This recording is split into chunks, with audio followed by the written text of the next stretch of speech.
el 20% de los camiones que ves en la autopista no llevan nada dentro. Es un desgaste total a nivel económico. Y Porque están de vuelta. exactamente. Así que ahí está nuestra apuesta, ¿no? Ayudar al autónomo o a la empresa de transporte, incluso grande, saber dónde enviar sus camiones para volver cargado. Tenemos una base de datos de 80.000 transportistas, ¿vale? Hay 600.000 en Europa. Hablamos de un poco más de un 10% del No, mercado. ¿cómo llegas a perfiles como René de Jong, Thomas Mayer, que son muy reconocidos, top business angel en España? Bienvenido a The Venture Studio, el espacio donde conectamos emprendedores con inversores. Impulsado por más de 150 Venture Capital y Business Angel, organizamos foros de inversión gratuitos, ofrecemos formaciones semanales y ahora, a través de este podcast, exploramos las historias, estrategias y consejos de los inversores referentes en España. Descubre más en theventurestudio.es y prepárate para conocer de cerca el mundo de la inversión en startups. Empezamos, Mike, ya muy rápido tras haber venido de París, un largo viaje que me has contado que has estado en una formación súper interesante de una de las universidades más prestigiosas del mundo y un día allí y otro aquí seguro que nos contarás mucho acerca de Tenders, acerca de tu experiencia emprendedora y que viniste a hacer el pitch en el foro de inversión de Venture Studio y fue increíble. La verdad nos quedaste a todos sorprendidos y con ganas de saber más acerca de lo que estáis llevando a cabo. ¿Cómo estás? Muy bien, Enrique, muchas gracias por el invite, por darme la oportunidad. También el otro día en el pitch y bueno, es verdad que ha sido un reto, ¿no? Hacer el pitch con un orden, bueno, modificado al último Sí, minuto. Bueno, tienes que usar un poco tus habilidades de emprendedor, ¿no? Para ajustarte al último minuto y entregar valor igual a la gente pues que salió está muy bien, la presente. verdad. Gracias. A mí me hace especial emoción esta entrevista, ya que me apasionan los proyectos de sostenibilidad y más a día de hoy con el uso de la inteligencia artificial que le estáis dando un giro para bien, supongo. Pero antes, ¿qué es Tenders? Cuéntanos. Perfecto. Pues Tenders es un editor de software para el mundo del transporte y de la logística.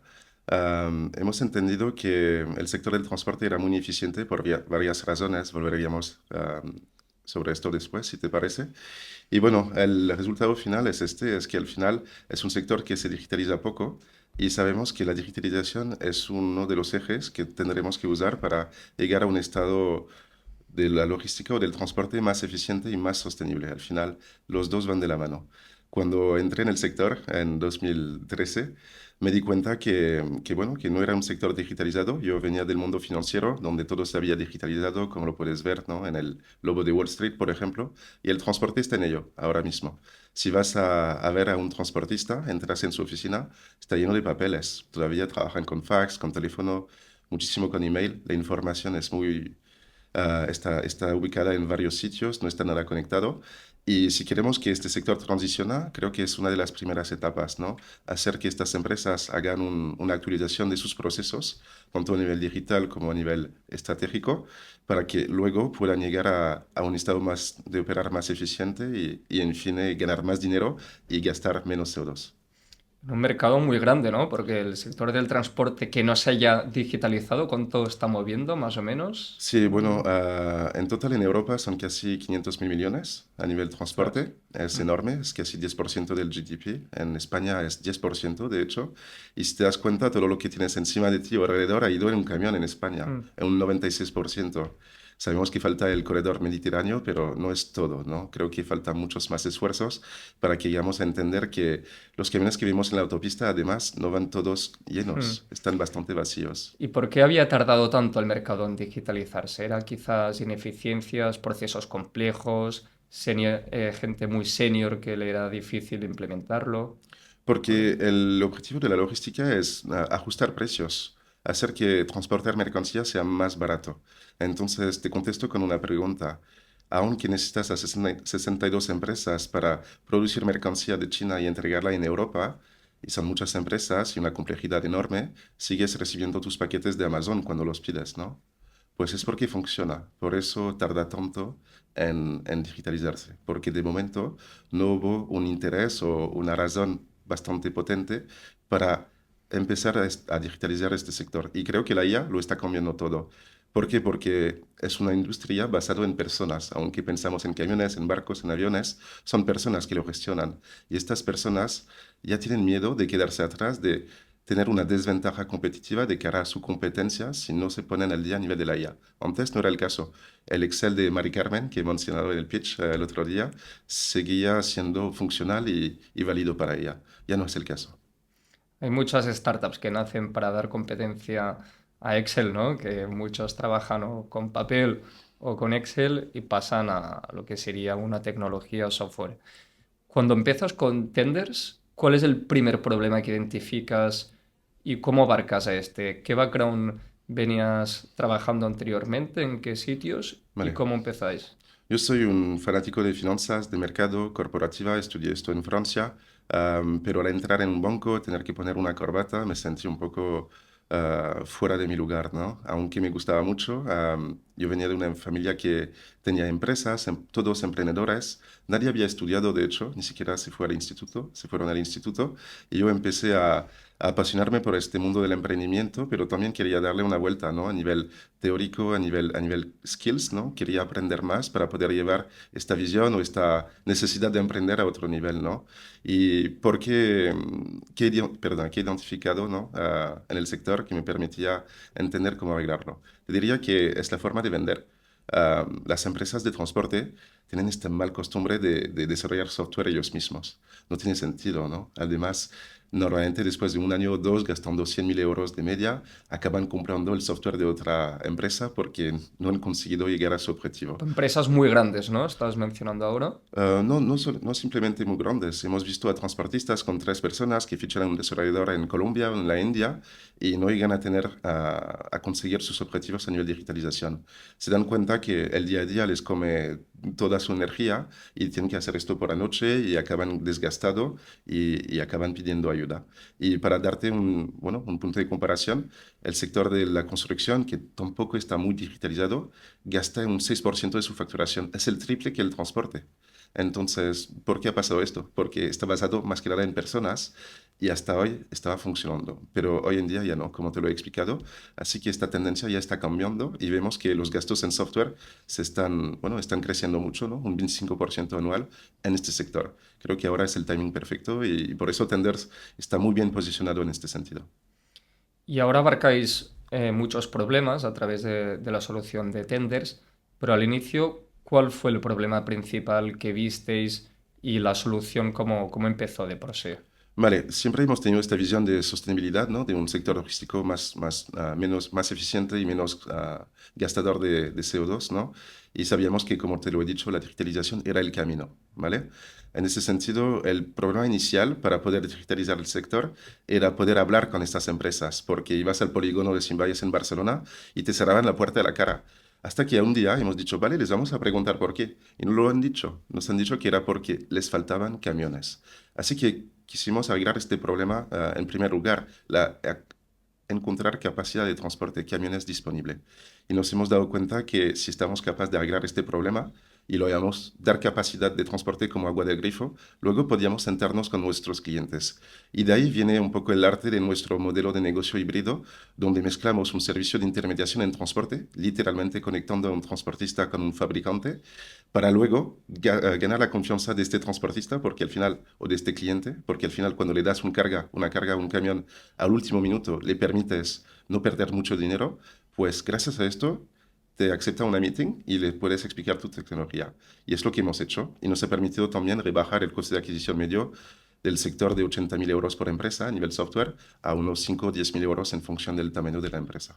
O sea, esto es interesante porque es como una estrategia de growth Sí. para poder afianzarte de los clientes, que tenías por una parte la capa del marketplace, Ujú. así os escuchaban ya que era un problema que ellos quizás identificaban y querían usarlo, pero no eran conscientes de lo que había detrás y cómo lo podías ayudar. Así que con el Correcto. marketplace luego ya vosotros ofrecíais toda la tecnología, que es como un land and expand, ¿no? Más o menos Sí, dicha solución, por sí, así decirlo. básicamente vuelve a una lógica muy simple, ¿no? Que si eres fabricante, primero vas a llamar a tus transportistas con quien ya has trabajado en el pasado, por un tema de confianza, de saber cómo trabajan, a nivel de calidad de servicio, y sabes que cuadran, ¿no? Pero no siempre tienen un camión.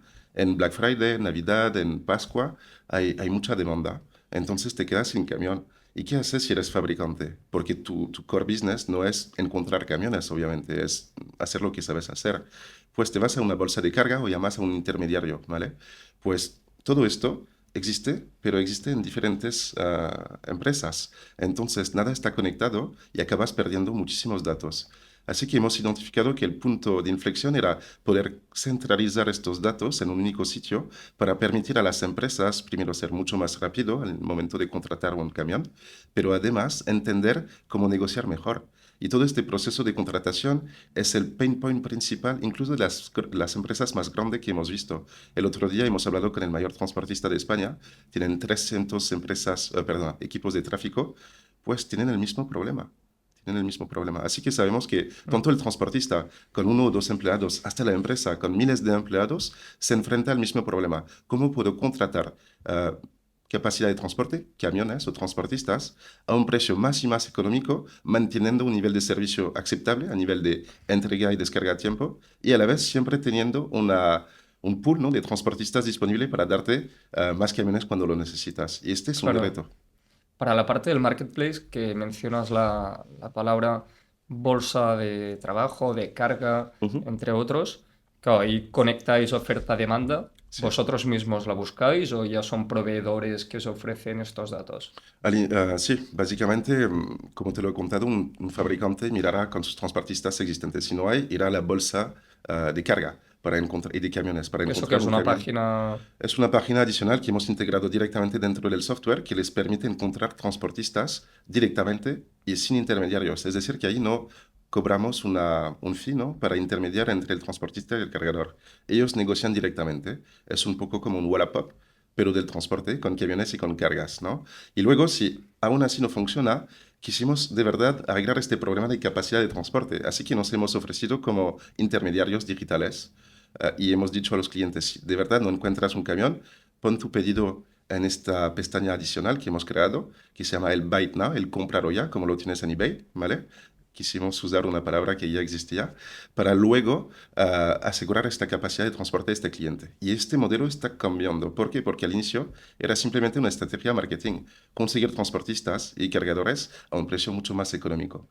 Hoy en día lo que vemos es que el poder está en los datos. Así que en sitio de intermediar, directamente hemos creado un directorio con IA para poder permitir a cualquier empresa encontrar un cargador, un fabricante con cargas disponible, un transportista con camiones disponible, gracias a un directorio que scrapea datos públicos y también se enfoca en los datos históricos de nuestros clientes. Cuando empiezan a hacer esto, ya hemos visto en otros clientes que ya usan esta tecnología un ahorro de coste de 5%, y cuando eres transportista tienes un 3% o un 2% de evita, ya dobla tu margen de contribución, ¿no? Y O además sea, de el esto, marketplace ya no sigue activo. el marketplace sí que es activo. Es la parte de agencia digital de transporte que se está convirtiendo en un conector basado en la comercialización de datos de nuestros proveedores y de nuestros clientes. ¿Vale? Para tangibilizar un poco lo que habéis estado llevando a cabo, ¿cuántos camiones, empresas que hagan este servicio y luego consumidores pueden haber en Tenders, la Vale, plataforma? tenemos una base de datos de 80.000 transportistas, ¿vale? Hay 600.000 en Europa, hablamos de un poco más de un 10% del mercado.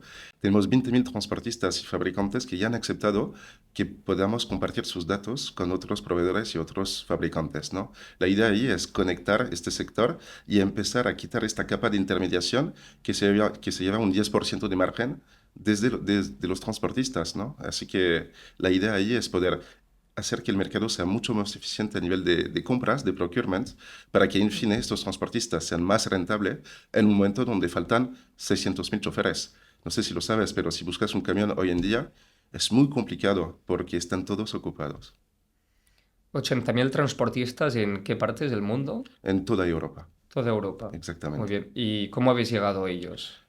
Primero, porque veníamos del sector. Entonces, yo, por ejemplo, durante más de 7 años en C.H. Robinson, el mayor intermediario en transporte del mundo, sin activos, me gasté buena parte de mi tiempo llamando a transportistas. De hecho, así aprendí castellano.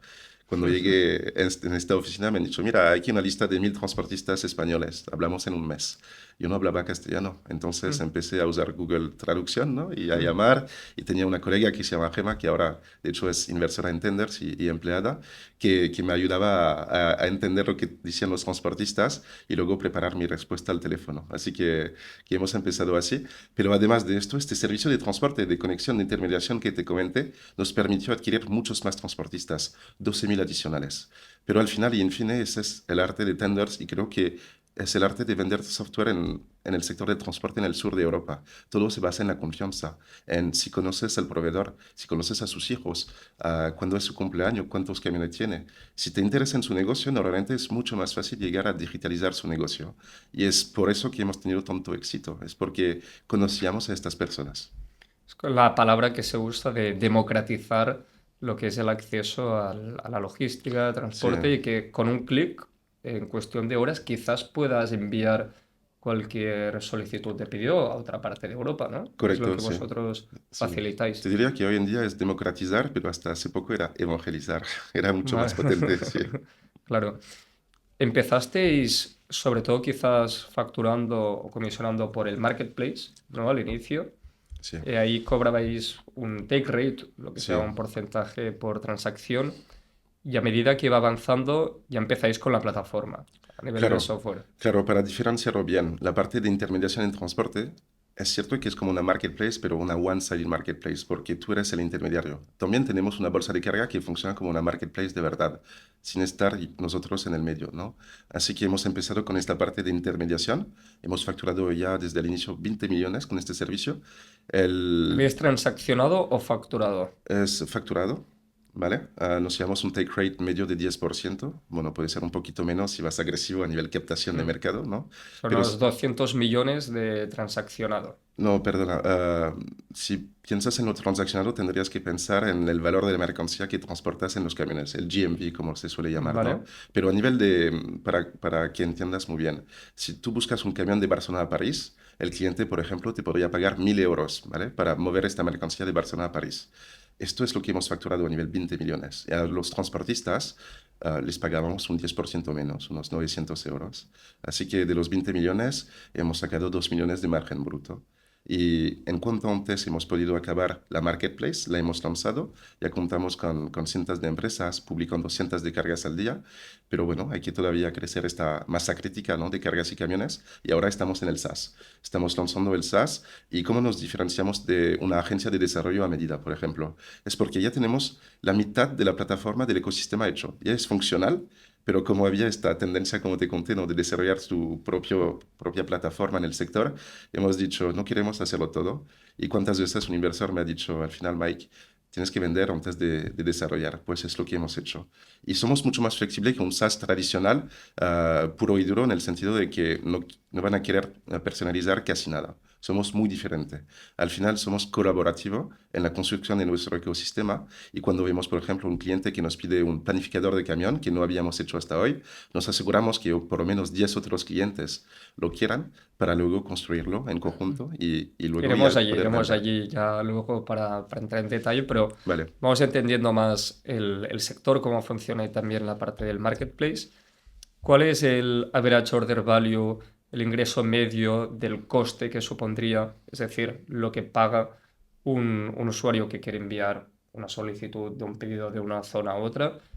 ¿Cuál podría ser el coste de promedio? Vale, si hablamos de intermediación en transporte, nosotros nos enfocamos en un segmento muy preciso, ¿no? Que es el transporte internacional terrestre de larga distancia, es decir, más de 500 kilómetros entre países, más que nada, ¿vale? A este nivel, el take rate es siempre de casi 10%, más o menos. En este sentido, es bastante, ¿no? Automático, ¿no? Los clientes tendrán cargas y las tienes que cubrir con transportistas disponibles. Y ahí nuestra tecnología juega un papel importante porque te permite no simplemente llamar a transportistas de forma un poco arcaica, ¿no? Pero puedes compartir tus cargas y negociar con ellos de forma digital, sin ni siquiera nunca pasar por mail, por teléfono, por TikTok, por WhatsApp, por fax y por varios otros canales que hemos visto en el sector. La gente es muy innovadora, aunque no lo pensamos. Esa es una solución que ya se buscaba o pedía el mercado, pero aún así no existía. Y de forma repentina aparecéis vosotros y le cambiáis la vida a muchísimos. No obstante, supongo que ya tenían sus propios contratos con empresas y seguramente por vuestra aparición ya se fueron algunos a la competencia viendo que eran más económicos. Ya para también introducir la parte sostenible, Sí, no todo tiene peso en la parte económica, sino también la por sostenibilidad. ¿Esto supuesto. cómo lo visteis en el marketplace? ¿Qué datos surgieron y desde el inicio empezasteis siendo sostenibles ya? Sí, la sostenibilidad en el transporte es un nice to have, no es un must have. ¿Por qué? Porque al final, el consumidor final ya no le importa tanto si el transportista es sostenible o no. Te doy un dato interesante. En España hay 100 camiones eléctricos. Si tú eres fabricante y buscas un camión sostenible, buena suerte. Primero porque tienes que conocer a estos transportistas, de ahí la importancia de los datos y de nuestro ecosistema, porque si estamos capaces de conectar sistemas y personas a través de los datos, ya podemos cumplir nuestro rol, ¿no? Porque, como lo comentabas antes, no existía este modelo. Sí que existía, pero estaba fragmentado. Tenías bolsas de cargas, tenías agencias de transporte y tenías software. ¿Y por qué? ¿Por qué ha pasado esto? Porque antes la tecnología costaba mucho. Tenías que enfocarte en algo o en otra cosa, ¿no? Ahora mismo, hoy en día, es mucho más barato de servir a un mercado de empresas pequeñas, además con un modelo híbrido. Y nuestra idea era asegurarnos que el cliente nunca saldría, podría salir de la plataforma, ¿no? Así que si no le aseguramos un camión, seguro que se queda. Y luego a nivel sostenibilidad, la idea ahí es ayudar a a los transportistas a tener más visibilidad con sus clientes para ofrecer capacidad de transporte más sostenible. Me explico. Hoy en día, si buscas un camión con una huella de carbono más baja, tienes un camión a gas, a hidrógeno, eléctrico, un megacamión, los biocombustibles. Pero todo esto es un follón porque hay pocos camiones de este estilo. Los transportistas no publicitan mucho estos tipos de servicio y además cuesta más. Entonces, ¿cómo puedes fomentar un proceso hacia un estado más sostenible de transportar mercancía si no hay visibilidad y además hay poca capacidad? Pues dando visibilidad a través de un ecosistema tecnológico que permita al cliente siempre tener la opción entre una ruta 100% combustible fósil o una ruta donde una parte ya es con combustible más sostenible. Y eso es a través de los datos, una Claro. perspectiva que le ofreces de un mapa de cuál es el trayecto y cuáles son las zonas a las que van a frecuentar. ¿Qué más puede? Sí, para resumirlo, hay tres ejes, ¿no? Reducir emisiones, compensar emisiones y después conectar o dar visibilidad, ¿no? Hemos hablado de la tercera. Si hablamos de reducir emisiones, hay varias formas, ¿no? Yo creo que el proyecto que hemos lanzado con la Agencia Espacial Europea para monitorizar el movimiento de camiones desde el espacio nos da una ventaja competitiva. ¿Por qué? Porque al final el camión autónomo siempre envía su camión a una zona porque tiene un cliente regular, pero no sabe siempre si puede volver cargado. De hecho, el 20% de los camiones que ves en la autopista no llevan nada dentro. Es un desgaste total a nivel económico. Y es Porque están de vuelta. exactamente. Así que ahí está nuestra apuesta, ¿no? Ayudar al autónomo o a la empresa de transporte, incluso grande, saber dónde enviar sus camiones para volver cargado.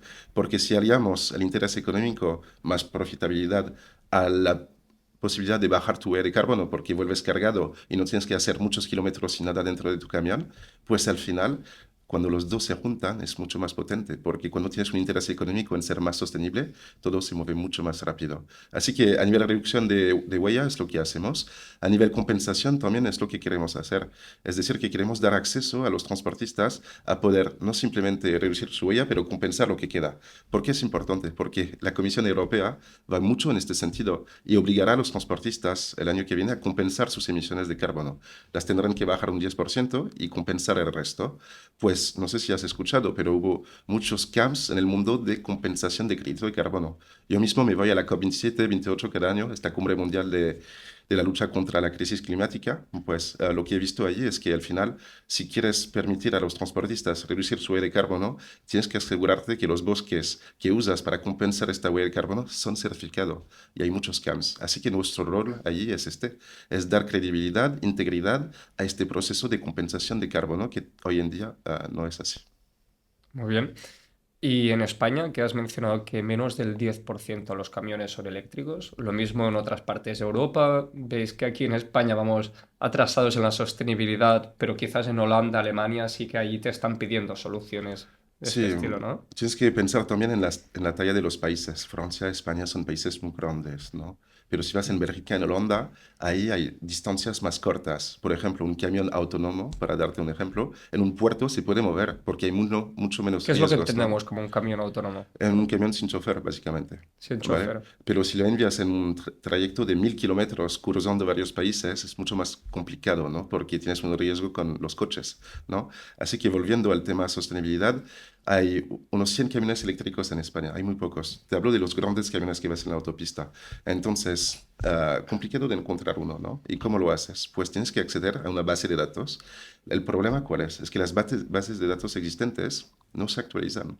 Están debajo la iniciativa del transportista de actualizar sus datos y no lo hacen. Entonces hemos encontrado forma de scrapear la web para poder actualizar estos datos y luego permitir al transportista, como tú lo tienes en Twitter, ¿no? De verificar tu perfil, de que verificamos su perfil en cambio de un pago pequeño para que luego los demás clientes y fabricantes puedan ver que estos transportistas sí que son serios, sí que tienen estos activos que pueden permitir transportar mercancía de forma más sostenible y además ya tienen una entrada en nuestro ecosistema. ¿Vale? Ya has mencionado lo que es el camión autónomo. Sí, El mercado evoluciona rápido, ¿no? De sí. cara con la sostenibilidad, camión autónomo, ¿qué es lo que se viene, tú consideras, en los próximos años y cómo lo estáis afrontando esto con Tenders? Vale, yo creo que hay algo que siempre se va a quedar en el transporte y es lo que he dicho antes, ¿no? Que está aquí para hacer bajar el precio del transporte. Si te recuerdas, perdona, en Inglaterra, porque el tren de carbón, ¿no? Ha tomado el relevo sobre los caballos, ¿no? Por costes, porque era más barato. Y por eso las bolsas en este momento en Europa han explotado y hemos invertido muchísimo en transportar mercancía por tren, hasta que el camión y el contenedor con su formato único tomó el relevo, ¿no? Y acabó siendo más barato. Esta tendencia no va a cambiar. La tecnología está aquí para ayudar en este proceso. A nivel de camión autónomo, hablamos de lo mismo, ¿no? De una reducción de costes. Un chofer, que es un activo humano, cuesta mucho, tanto a nivel de impuestos como a nivel de sueldo. El ¿Cuánto problema, cuesta? un chofer medio en Europa cuesta en coste total para la empresa entre 4 y 5 mil euros, para un camión que te dará unos 12, 15 mil euros de facturación al mes. Y con las Es, leyes que regulatorias de por medio, de tiempo de conducción, entre otros, que el autónomo conduce las 24 horas del día. sí, sí, Ujú. básicamente si hablas con los transportistas, una de su mayor queja es que el camión la mayor parte del tiempo está parado. El chofer solo puede conducir 8 horas al día. Está complicado. Así que si quieres que esto sea más eficiente y más barato a nivel de operar, la parte del camión autónomo es clave. Pero hoy en día lo sabes muy bien, ¿no? Creo que la IA ya está preparada, pero somos nosotros que no estamos preparados para aceptar que una IA mata a una persona en sitio de... y en cambio salva un camión, ¿no? Aunque el nivel de accidentes sería mucho más bajo que con humanos, al final preferimos que esta decisión sea de nuestro relevo, ¿no? En nuestro poder. Entonces creo que va a tardar mucho. Le doy mínimo 10 años al camión autónomo para tomar un poco más de potencia. Pero a nivel de tendencia de mercado, lo que veo es la parte intermodal. Poder combinar la parte trenes con barcos en zonas cortas, por ejemplo, entre Inglaterra y Francia o entre España y Francia, ¿vale? Para poder asegurar al transporte sea más eficiente a nivel de huella de carbono, porque en breve habrá un coste para cada emisiones de carbono que haremos y además de esto, una capacidad de transporte que permite a la economía crecer. Y para acabar con esto, no sé si, bueno, la audiencia lo sabrá, pero desde 2008 hemos tocado el pico de producción de petróleo a nivel mundial, sin contar los gases de schiste, ¿no? Y esto ya ha tocado también su punto de producción máximo en 2018. ¿Esto qué significa para nosotros a nivel sociedad? Significa que transportamos menos y menos mercancía, porque la producción de bienes físicos ya va bajando sin parar desde 2008. Hoy en día vemos que en Europa nos cuesta crecer como economía. ¿Y por qué? Porque producimos menos bienes físicos, porque hay menos energía disponible en el mundo. Aunque los precios de la gasolina están bajando últimamente, esto es una ilusión. Y esto no va a cambiar. Así que, ¿cómo operamos en un mundo donde hay menos recursos energéticos, menos bienes físicos, menos choferes, ¿no? Y aún así tenemos que reducir el coste de operar el transporte no, sin tener esta oportunidad de escala? Pues está bastante complicado. Yo creo que de cara a los próximos años, lo que es el transporte terrestre, que entendemos como los camiones, va a crecer mucho, debido a que aviones autónomos no creo que vayamos a ver, barcos autónomos ya veremos cómo avanza el tema, Y a día de hoy, ¿qué porcentaje de toda la logística es terrestre?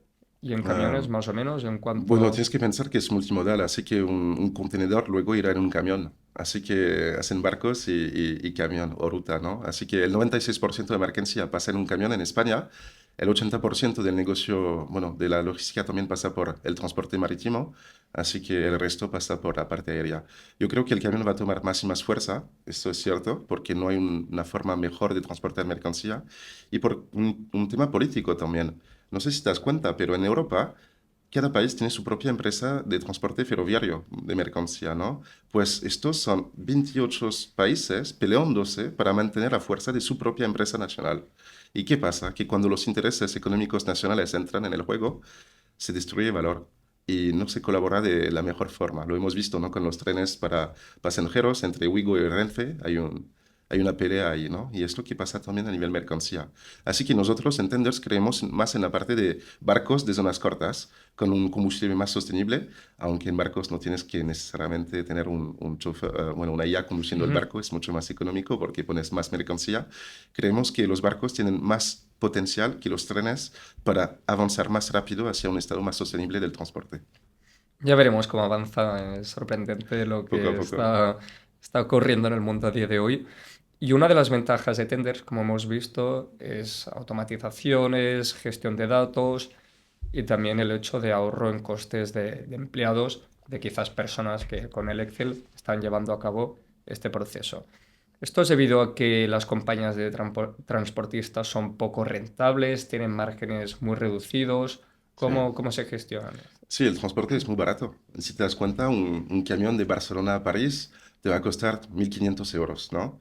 Pues ahí dentro del camión le metes 25.000 kilos. Si miras el precio por kilo, hablamos de céntimos, ¿no? Así que está bastante complicado para el transportista hacer dinero con estos ingresos. De media, un transportista en España tiene un 3%, 2% de vida, ¿no? ¿Cómo te sacas una rentabilidad a largo plazo para seguir invirtiendo, mantener bueno, un nivel de coste aceptable porque los costes no paran de subir, ¿no? Y aún así poder invertir. Es muy complicado.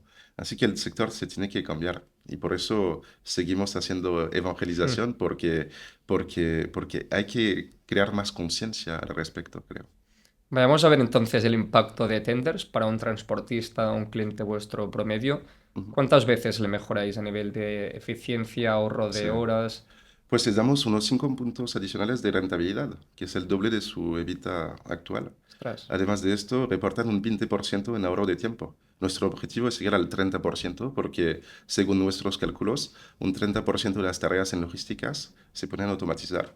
Así que al objetivo no hemos llegado todavía, pero nos estamos acercando bastante.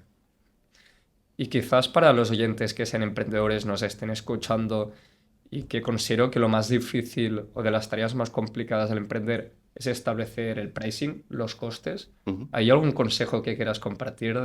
Has mencionado 2,5 veces que mejoráis a nivel de eficiencia. Eso después, ¿cómo lo pones en cuanto a coste de el software? Sí, es una mezcla entre el valor que aportas al cliente, porque al final no puedes hacer un pricing según tus costes, ¿no? Sería ya algo del pasado, creo. En ese sentido, una empresa de transporte, no sé, con 200 camiones, podría pagar hasta, no sé, 200.000 euros al año, serían 1.000 euros por camión. Es lo que te produce un camión a nivel de rentabilidad en 2 semanas. Así que en 2 semanas de rentabilidad para un camión que inviertes en digitalización, estás capaz de crecer básicamente un 5% a tu rentabilidad. Es bastante interesante, ¿no? Esto sería para la función del software as a service, ¿no? Que tenéis. Sí. Ahí que es un pay per seat, pago por uso. ¿Cuál es el modelo principal? No es una suscripción, simplemente. Es una suscripción y ahora que estamos integrando nuestros agentes IA, vamos a añadir una capa de pago por uso a nivel de esos agentes IA. Por ejemplo, un comerciante en el transporte que tiene que vender sus servicios de transporte a fabricante contesta a 5% de las peticiones de cotizaciones que recibe. El 5% es muy poco. Nos dicen que es porque no quieren contestar, no queremos creerlos. Sabemos por qué he hecho este trabajo, que no es por esto solamente. Es también por el hecho de que no tienen tiempo. Trabajan por teléfono, por WhatsApp, esto es muy, bueno, gasta bastante tiempo, ¿no? Así que si tienes una IA que permite contestar a una petición de pricing de un cliente, puedes permitir al transportista contestar a muchas más oportunidades. Te doy un ejemplo de comparación, porque Estados Unidos es un mercado siempre más avanzado en este sector a nivel de digitalización. Si eres un transportista con 100 camiones en Estados Unidos y no tienes una API para cotizar a tus clientes, no puedes trabajar con Procter Gamble, no puedes trabajar con Kraft Food, no puedes trabajar con cualquier fabricante bastante grande o distribuidor. Esto en Europa va a llegar. Es un tema de meses. Y aquí nace el Tenders de a día de hoy, que antes, al inicio del podcast, has mencionado la palabra editor de software, ahora nos explicarás en qué consiste eso, ¿Correcto? y también con la implementación de agentes de inteligencia artificial, que tengo ganas de saber estos dos conceptos, qué significan y cómo lo ves tú a día de hoy. Vale, somos editor de software. ¿Por qué? Porque al final, sin nuestro SaaS, toda la parte IA, toda la parte de conexión a nivel de datos no funciona, ¿no? Y hemos visto muchos agentes IA hechos por agencias de desarrollo muy potente, pero sin un SaaS, sin datos, tu IA no vale nada. Y por eso tenemos una ventaja competitiva, porque al final hemos trabajado por fases y sabíamos que la parte de datos era más importante. Así que de 2021 a 2023 es donde nos hemos enfocado principalmente. Y ya tenemos esta ventaja competitiva de cuál podemos empezar a operar a nivel digitalización, a nivel SaaS, a nivel IA. Entonces, esto nos permite ayudar a las empresas a ir un paso más allá. Cuando entras la oficina de un transportista, te das cuenta que tiene un SaaS de los años 90, no está conectado a su email, no está conectado a su teléfono, no está conectado al sistema o al SaaS de su cliente, y esto hace que los datos se pierden. Y en ese sentido es donde les traemos un valor adicional muy potente. Y por la parte de la agente de inteligencia artificial, ¿qué es lo que se entiende por un agente? Porque todos Vale. escuchamos IA, pero agente Sí. está siendo algo nuevo. Sí, el transporte, bueno, nuestra misión al inicio siempre ha sido mantener un equilibrio entre persona y tecnología. ¿Por qué te comento esto? Porque en Estados Unidos, para volver allí, ya hay IA que llaman a los transportistas para pedir qué matrículas de camión van a cargar o, por ejemplo, si tienen camiones disponibles, y ya los transportistas no contestan el teléfono. Por esto, porque no quieren que la IA les llame, no tienen tiempo, no quieren gastar tiempo con esto, son apasionados y no quieren estar al teléfono contestando a un robot, ¿no?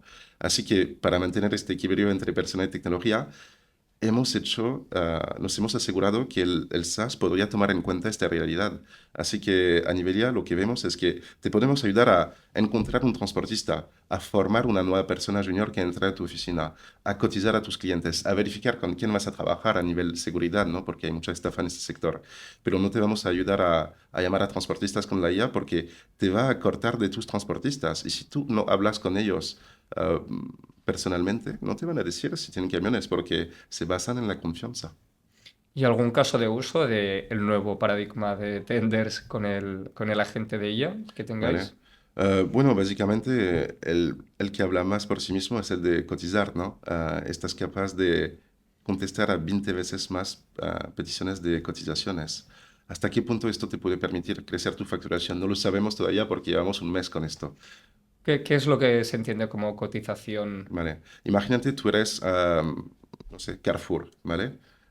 Y necesitas camiones, ¿vale? Vas a enviar peticiones a varios transportistas pidiendo, ¿qué precio me pides para un Barcelona-París? Necesito un camión, ¿no?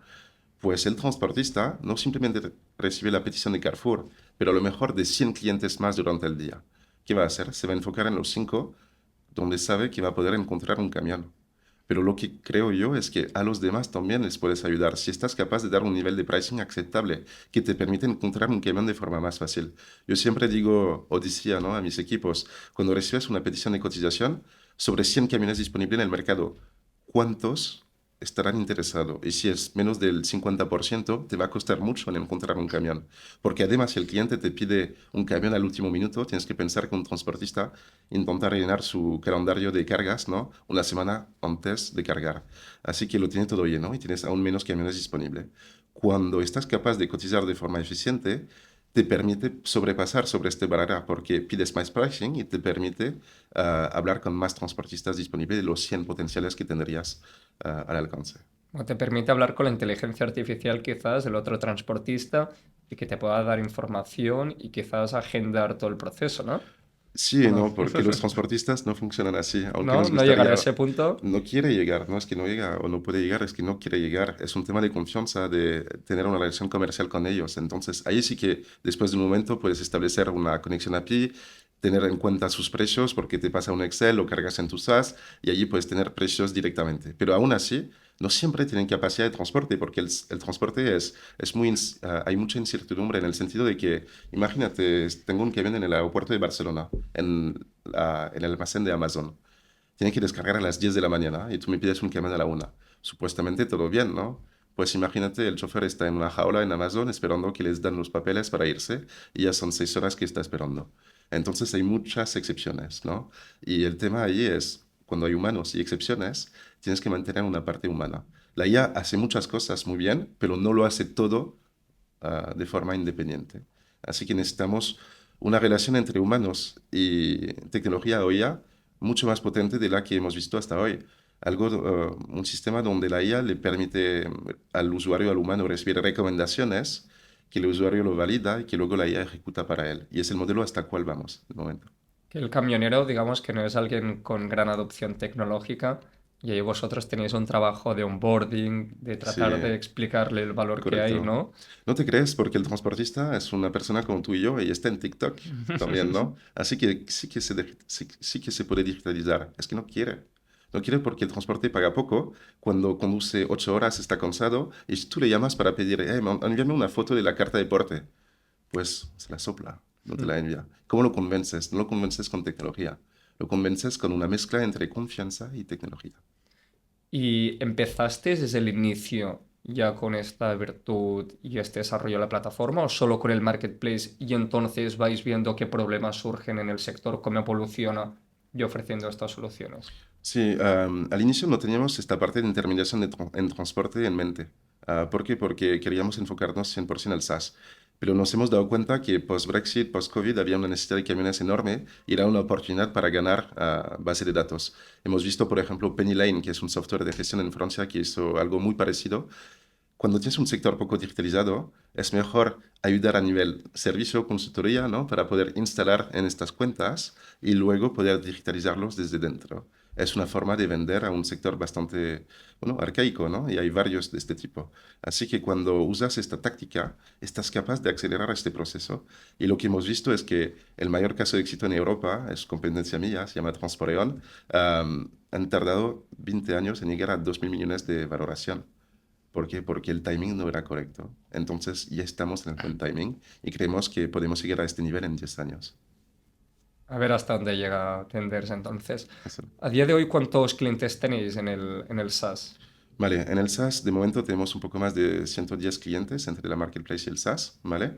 Pero ahora el pipeline es bastante lleno, tenemos más de 350 empresas interesadas y además de esto hay una buena noticia, que tanto los gobiernos locales como nacionales como a nivel europeo subvencionan la digitalización del sector y también el hecho que el sector sea más sostenible.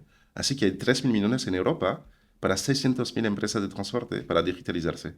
Y aquí estamos. Aquí estamos porque al final no se trata de vender tecnología, es una excusa, es un medio. El punto importante es sacar la migraña de pedir una subvención al transportista o a la agencia de transporte y a la vez traducir lo que él siempre ha soñado de tener al interno a nivel operativo a los tecnólogos y que los tecnólogos también pueden entender y hablar con esta gente del transporte, porque no se entienden. Y por eso uno de los puntos más críticos de Tender es el talento, porque tienes que tener a personas que tanto entienden de tecnología como de transporte. Hay que hablar la idioma del transportista y trasladarlo al equipo técnico. Es un reto. No hay muchas personas de este nivel en Europa. ¿Las subvenciones van dirigidas a la sostenibilidad o al desarrollo digital de las empresas, ¿no? A los dos, a A los los dos, dos, a los ¿vale? dos. Tienes subvenciones para digitalizar y comprar un sistema informático y tienes también subvenciones para permitir a tus camiones ser más eficientes a nivel de huella de carbono. Esto es un buen momento de cara a un pitch, ¿no? Para aprovecharlo. Y Totalmente. 110 clientes que de promedio, ¿cuánto pagan a nivel de suscripción? Vale, hemos ido cambiando mucho el ticket medio. Al inicio, bueno, estábamos empezando por 50 euros y ahora ya tenemos clientes pagando 200.000 euros anuales. Así que no te podría sacar. 200.000 euros anuales. Sí, no te podría sacar una media concreta, pero lo que estimamos nosotros en interno es que a escala un cliente medio gastará 2.000 euros al mes.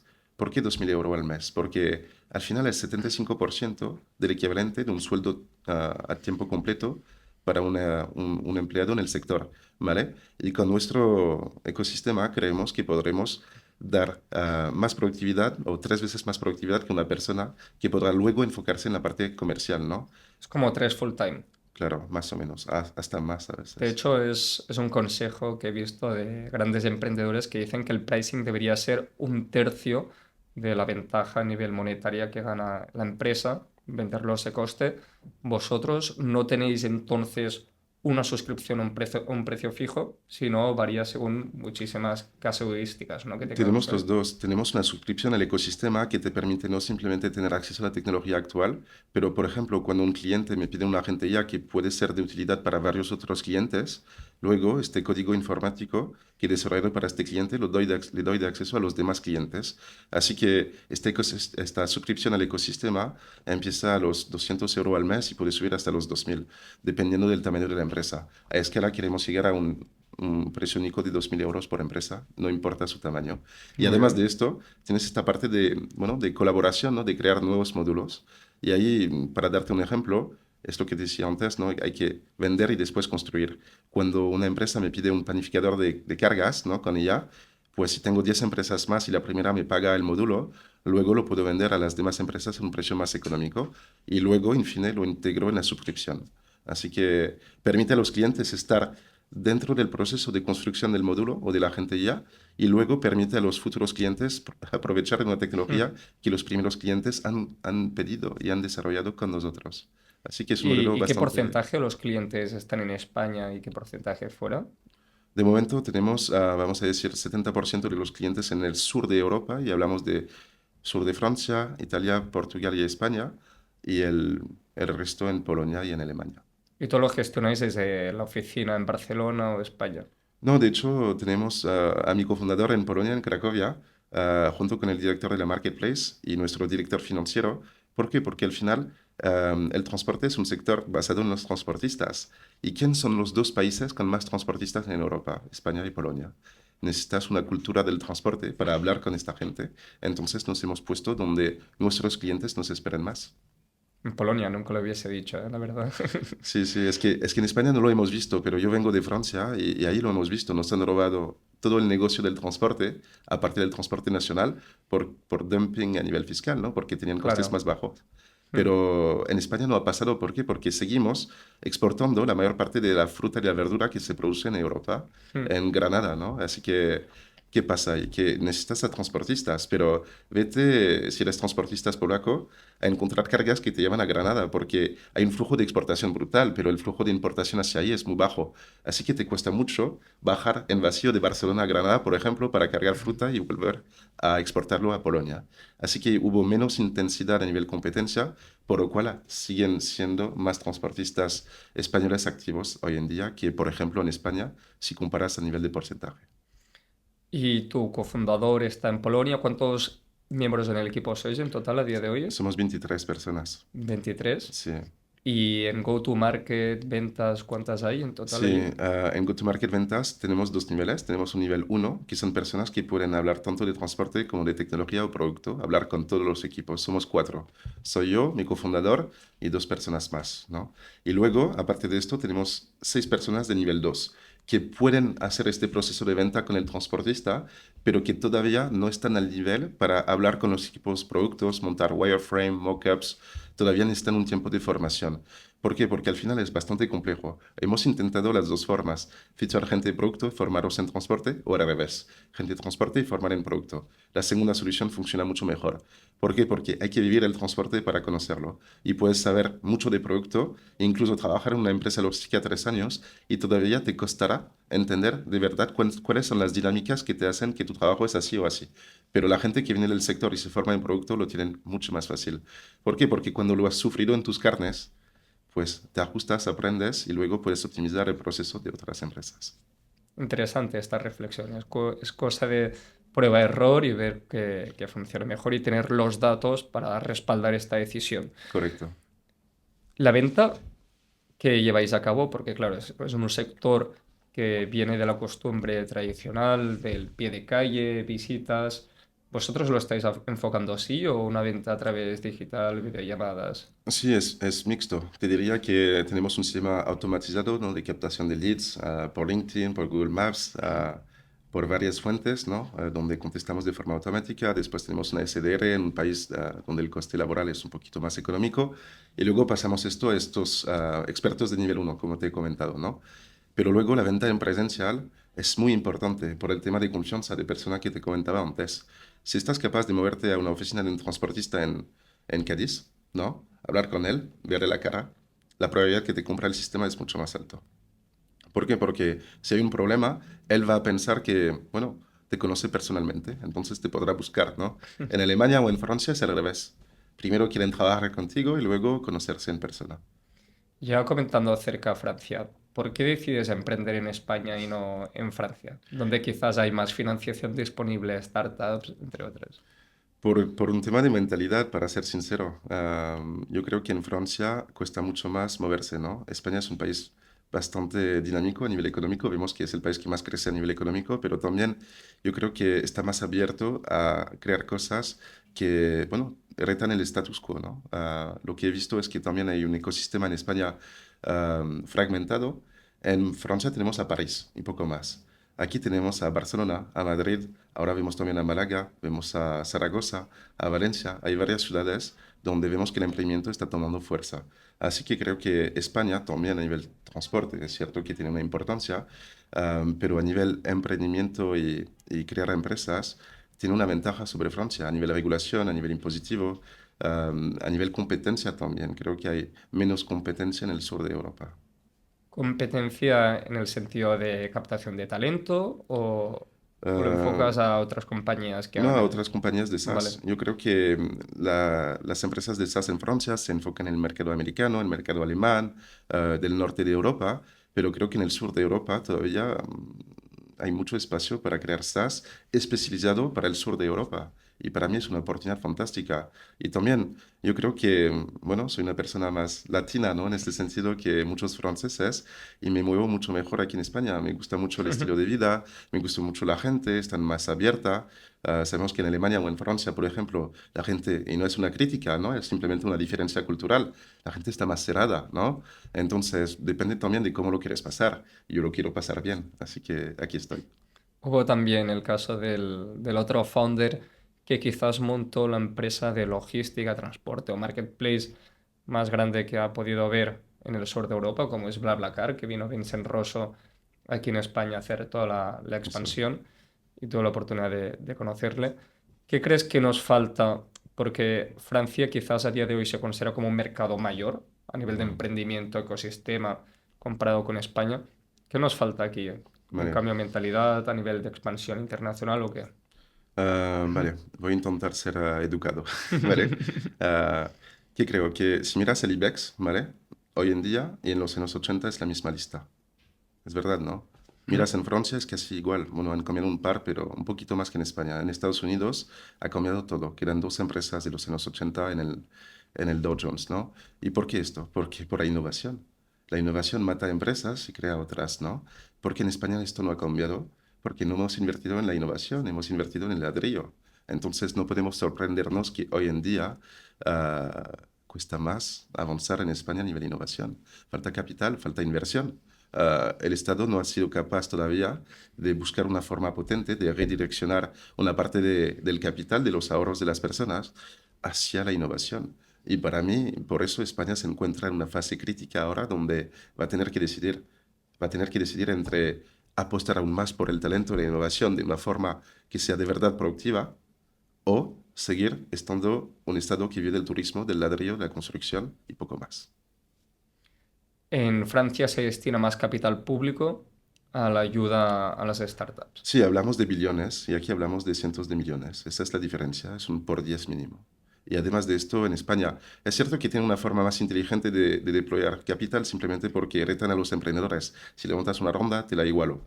En Francia, si lo hay capital perdido, es verdad que han ido un poco a lo loco, pero si miramos con un poco más de distancia qué está pasando entre Europa y Estados Unidos, vemos que tenemos el mismo volumen de unicornio, ¿vale? Pero que tienen el 25% del valor de los unicornios de Estados Unidos. ¿Y por qué? Porque tenemos el 25% de esa inversión comparado a Estados Unidos. Entonces es un tema de inversión de capital, principalmente. Y el venture capital para mí es lo que da esta ventaja competitiva a Estados Unidos. Si se arriesguen más con más capital, pues los frutos o los outcomes, ¿no? serán mucho más potentes. Y creo que en Europa siempre nos hemos autolimitado a este nivel. Hay que romper esta barrera y nuestra generación tiene todo el potencial para hacer que esto sea factible, a la condición que seguimos también invirtiendo en educación.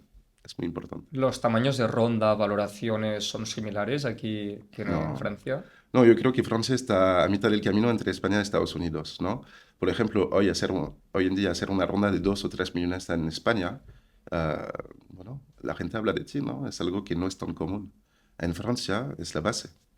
La base, un pre-seed que empieza quizás Bueno, a lo por... mejor no un pre-seed, pero yo te digo, si vas en un seed en Francia, captar 3 o 5 millones no es tan loco, ¿no? En Vale, vale. España es menos común, ¿no? Tienes que tener un proyecto muy potente con mucho interés. Y hasta ahora, ¿entender cuánto capital habéis levantado? ¿Y ha Mm. sido todo inversores españoles, también franceses? No, ha sido una mezcla. Hemos levantado un poco más de 4 millones de euros de capital en 2 rondas, una primera seed y una pre-series A. Al inicio han sido inversores españoles, pero también business angels que viven en España, pero que no son españoles, como René de Jong, que nos ayudó de forma fenomenal desde el inicio. Y luego, en la pre-series A también hemos podido dar la bienvenida a Tomás Mayer, el fundador de Desigual, y a varios inversores potentes. Te diría que fuera de España han sido más business angels, que sean franceses, alemanes, holandeses, ingleses, argentinos. Sí que se han juntado al proyecto, pero a nivel fondos de inversión, family office y corporate venture, todo en España. De hecho, ha sido una reflexión mía, ¿no? Hace 2 años me di cuenta que ya hacía casi un poco más de 10 años que vivía en España. Me había cortado de toda mi red de contactos franceses. Me acerqué a la French Tech y he dicho, es increíble que he levantado todo este capital sin ni siquiera ir a mi país de origen, ¿no? Qué bueno. Entonces ahora mi objetivo también es poder apoyarme en mi país de origen. Antes de pasar a las preguntas rápidas, tres preguntas acerca del fundraising, ¿vale? Uno, ¿cómo llegas a perfiles como René de Jong, Thomas Mayer, que son muy reconocidos top business angel en España? Correcto. Segundo, ¿cómo eliges al inversor adecuado? Porque todos muestran que ofrecen este smart money, conocimientos, experiencia, entre otros. Y tercero, ¿algún consejo que puedas compartir acerca fundraising, negociación con inversores, entre Sí. otros? Bueno, ¿cómo llegas a personas como René de Jong, por ejemplo? Pues para mí, en este caso ha sido casualidad. Me fui a un evento de movilidad de Tom Orsi, de ONIC en Málaga. Tenía que empezar a hacer fundraising, me fui allí, lo conocí en este momento, decidió no invertir. Pero un mes después, básicamente decidió invertir. ¿Por qué? Porque habíamos ayudado a nuestros amigos de Truckster al inicio y nos habían hecho el favor también de ponernos en contacto con unos de sus inversores que habían también tenido un exit.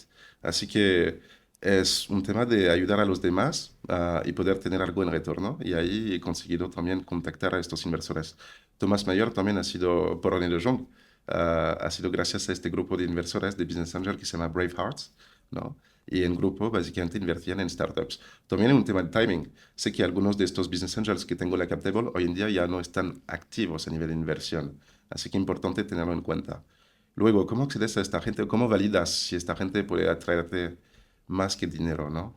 Pues primero tienes que hablar con ellos, ¿no? Y varios más para entender y tener experiencia a nivel de esto es humo o no es humo. Y además, hablar con sus invertidas. Y esto lo conecto con la tercera respuesta, que es, ¿cuál es el consejo? El consejo es que no llamas en frío a los inversores, no te van a hacer caso.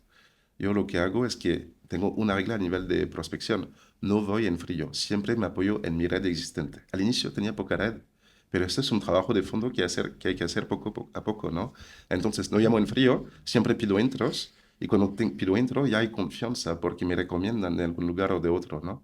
Y luego, peor caso, lo que puedes hacer es, te vas en LinkedIn, miras las invertidas del inversor que estás buscando, y para conseguir esta intro le pides feedback y dices, ¿qué tal este inversor?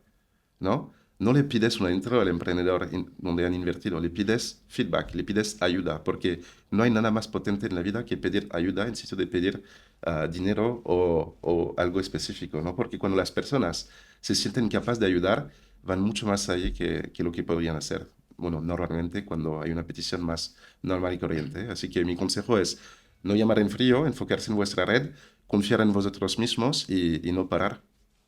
Las intros, sin duda, es el mejor canal y yo creo que los emprendedores lo saben, no obstante es el que conlleva más tiempo, ¿no? De promedio, ¿cuánto tiempo te ha surgido, te ha llevado una ronda de capital? Pues la primera, la verdad, aunque lo he hecho a través de mi red, en una semana estaba arreglado. Y en esa semana, o mejor vayamos a otro escenario de otra Sí, ronda, vale. ¿con cuántos inversores puedes llegar a contactar en total para levantar X importe? Muy pocos, te diría que 20 y los 20 me han traído 50 más. Es decir, que siempre me apoyo en esta red y conozco a alguien y le voy a pedir con quién me vas a poner en contacto. Y René de Jong me ha traído 15 amigos y los Business Angels de Salamanca también han invertido en conjunto, unas 15 personas. Así que de ahí vas construyendo una cap table que puede ser muy fragmentada si no las indicas, y esto es importante también, pero que te permite también tener un punto único de contacto porque hay un líder en cada grupo y además de esto, confianza, porque si en grupo invierten, también transmiten confianza hacia el proyecto y esto se nota desde el exterior. Muy bien. También consejos como no generar la sensación de necesidad, entre otros. Sí. Y en temas de valoración, tamaño de ronda, ¿algún consejo que quieras compartir con los oyentes? Sí, es como con los clientes, ponte en sus zapatos. Si quieres levantar dinero en la fase pre-seed y tienes que enfocarte a Business Angels porque son tickets más pequeños que toman menos tiempo que un fondo de inversión, pues que tengas una narrativa adaptada a ellos. Si, por ejemplo, creas una película para niños y la enseñas a gente mayor, ¿qué éxito piensas que vas a tener? Poco éxito, ¿no? Pues igual con inversores. Tu narrativa a nivel de valoración, a nivel de descuento, a nivel de método de invertir, que sea por safe, nota convertible o inversión en equity directamente, tiene que ser ligado al público que vas a contactar. Y para mí todo está en la personalización de la propuesta de valor, también a nivel inversión. Si no estás capaz de entender qué la otra parte piensa o espera, ¿cómo crees que vas a tener éxito? Pues de forma mucho más complicada, ¿no? Así que hay que hablar con los demás, hay que informarse, hay que salir de su oficina. Varias veces la respuesta no está con tu equipo. Tienes que salir fuera. Y es lo que hago yo. Yo gasto 20 a 30% de mi tiempo hablando con personas que saben cosas que tampoco sé que no lo sé todavía. Pero cuando me pongo a hablar con ellos, descubro informaciones importantes que me permiten llevar a cabo la próxima serie de acciones que me permitirán lograr mis objetivos. De retos que tengas por delante, quizás en tecnología, go-to-market, Claro, producto de te doy un servicios, ¿no? ejemplo concreto. Al inicio, cuando montas Mm. una startup y no eres técnico, tienes a lo mejor con tu sitio una deuda técnica, ¿no? Si no sabes lo que es, ¿cómo puedes arreglarlo? Entonces, hablando con otros emprendedores, algún día en una conversación alguien te va a hacer caer este término, deuda técnica, y ahí ya le preguntas, porque tienes que tener esta capacidad de ser curioso, de tener un growth mindset. Así que la conclusión de esto es, infórmate de cosas que ni sabes que no lo sabes todavía, y una vez que tengas esto presente, pues puedes actuar. ¿Y dirías que el proceso de fundraising, ya que vienes tú de un background en ventas y a lo que te dedicas, ha sido parecido a la venta del producto software en Tenderos o no? Sí, más o menos, sí. Más o menos. Diría que a Ah, veces es más fácil hacer fundraising que vender SaaS en transporte. muy bien. Bueno, vayamos a la sección ya de preguntas rápidas, que estoy buscando aquí la chuleta a ver si la encuentro. Vale, A 2 minutos que nos quedan de podcast a las preguntas rápidas y que sean muy rápidas, ¿vale? perfecto. ¿Venderías tu empresa ahora por 50 millones de euros? Te llega un Transporion, ¿no? Creo que era el competidor. ¿Qué harías? Si tengo el poder y la potestad de tomar la decisión, no, obviamente. Pero si mis inversores me lo piden, lo haré sin pensar. ¿Vale? 3 habilidades claves que consideres para un founder. Growth mindset y adaptabilidad y resiliencia. ¿Algún libro que recomiendas? Sí, what brought you here won't bring you there, de Marshall Goldsmith. Lo que te ha llevado aquí no te llevará ahí. Te va a permitir entender cómo el coaching a nivel de ejecutivo de alto nivel es más enfocado al humano de lo que piensas y cómo la inteligencia emocional te puede permitir lograr tus objetivos. ¿Algún emprendedor de referencia? Un emprendedor de referencia, wow, hay muchos, ¿ah? Te diría que el founder de Spotify me ha gustado mucho porque es el único unicornio europeo que tuvo que pelearse con una industria, bueno, mafiosa, te diría, así que me ha inspirado mucho. Sí, que Netflix vi que tenía ahí una serie. Pues lo dejamos aquí. Para finalizar, Mike, si quieres, dirígete a la cámara, comenta lo que prefieras acerca de Vale, consejos de emprendimiento, fundraising, escalabilidad, lo que vale. lo que te No, surge. yo diría que la parte de inteligencia emocional, la parte de liderazgo, es muy importante. Yo, por ejemplo, a mi nivel hago coaching en liderazgo. Yo creo que al final el nivel de crecimiento del liderazgo de una startup indica directamente el nivel de crecimiento de la empresa, ¿no? Así que hay que enfocarse en tratarse como un atleta de alto nivel, de entender que al final las personas son core en el proyecto y que si no entendemos cómo arreglar problemas ligados al capital humano, pues será muy complicado solo avanzar con la parte técnica. Y por último, yo diría, bueno, apostar por vosotros mismos, confiar en vosotros mismos, porque cuando habláis con inversores, con clientes, con proveedores, con talento, tenéis que transmitir no simplemente una visión, una idea, pero esta capacidad de crear en vuestro proyecto y no perder el norte hacia vuestro objetivo. Así que esta parte más mental, emocional o de salud mental creo que tiene una importancia que a veces, bueno, no valoramos como tendría que ser. Y hoy en día, por ejemplo, si no tienes un coach en liderazgo en Estados Unidos te cuesta levantar una Serie A. Así que tomarse en serio este nivel porque la parte números, la parte talento os puede arreglar la mayor parte de los retos que tendréis en el día a día, pero esta parte de liderazgo no. Así que gracias por la oportunidad. Gracias a ti, Mike, y espero verte pronto, dentro de poco, al cabo de 2 años, en este podcast y ver cómo ha evolucionado Tenders. Un Cuenta saludo. conmigo. Gracias. Un saludo, Enrique.